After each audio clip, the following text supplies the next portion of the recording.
आनंद मठ। आनंद मठ और ऋषियों की अनमोल धरोहर को संजोएं।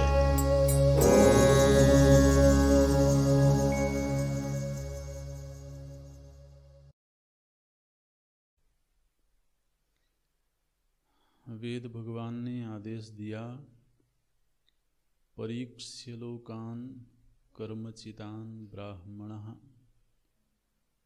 जो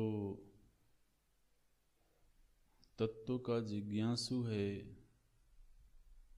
उसको पहले जगत का परीक्षण कर लेना चाहिए, ऐसा वेद ने आदेश दिया।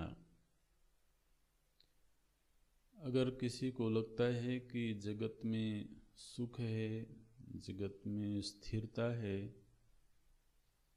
तो वो उसका परीक्षण कर ले, भोगों को भोग ले, परीक्षक बन करके, तटस्थ हो करके। कुछ अपने जीवन के अनुभव प्राप्त करे और कुछ अपने आसपास जो लोग हैं उनके अनुभवों से सीख करके, यदि तो उसने विधिवत तरीके से भोगों को भोगा है, धर्मपूर्वक भोगा है, तो परिणाम क्या होगा? बोले निर्वेदम आयात। परीक्ष्य लोकान कर्मचितान ब्राह्मणः निर्वेदम आयात। धर्म सम्मत जीवन जीने का फल है निर्वेद। अगर किसी के जीवन में निर्वेद की प्राप्ति नहीं हुई है, नहीं हो रही है, इसका मतलब है कि उसने जीवन को उस तरीके से नहीं जिया है जिस तरह से शास्त्रों ने बताया है। उसने अपने कर्तव्यों का उस तरह से अनुष्ठान नहीं किया जैसा शास्त्र सम्मत करना चाहिए था। यदि तो उसने विधिवत तरीके से कर्तव्यानुष्ठान किया है, तो कर्तव्य की प्रकृति यह है कि उसका संपादन होने के बाद वह छूट जाता है। हमारे जीवन में जो भी कर्तव्य हैं, यदि समय पर विधान के अनुसार उनका अनुष्ठान कर लिया जाए तो वो समयांतराल में छूट जाता है। कोई गृहस्थाश्रमी है और संतानोत्पत्ति उसका धर्म है, संतान को योग्य बनाना, संस्कारवान बनाना। यदि तो उसने इस कर्तव्य का विधिवत तरीके से अनुष्ठान किया, तो जीवन में एक मोड़ आता है जब उसको ये एहसास होने लगता है कि अब मेरा कर्तव्य पूरा हो गया।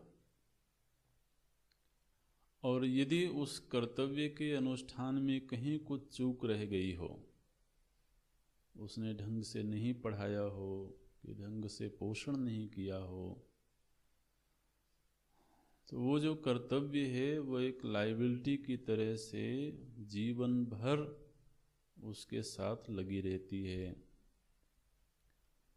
तो ये कर्तव्य की प्रकृति है। इसलिए धर्मते विरति, गोस्वामी जी ने भी यही बात कही। बोले अगर कोई धर्मानुष्ठान करता है तो एक न एक दिन विरति जरूर आएगी। तो जब कर्तव्य पूरा हो गया और धीरे धीरे वो इस निर्णय पर पहुंचा कि अंततः कितने ही दिव्य कर्म किए जाएं, कोई ऐसी स्थिति प्राप्त होती हुई नहीं दिखती है जो नित्य सुख का स्रोत बने, जो नित्य अखंड अस्तित्व का स्रोत बने, इस निर्णय पर पहुंचना एक बहुत बड़ी उपलब्धि है। तो स्वतः ही उसके मन में फिर विवेक जागता है कि क्या दुनिया में यही सच्चाई है, कुछ नित्य वस्तु भी है, कुछ सत्य वस्तु भी है। तो फिर वो संत के सानिध्य में जाकर के शास्त्राध्ययन करके यह समझता है कि ब्रह्म एव नित्य वस्तु, तद्व्यतिरिक्तम सर्वम अनित्यम। तो फिर जो अनित्य है उसके लिए क्यों जीवन खपाना। अगर एक बार ये निर्णय प्राप्त हो जाए और ये संभावना भी दिखाई दे कि यदि प्रयत्न किया जाए तो नित्य की प्राप्ति भी हो सकती है,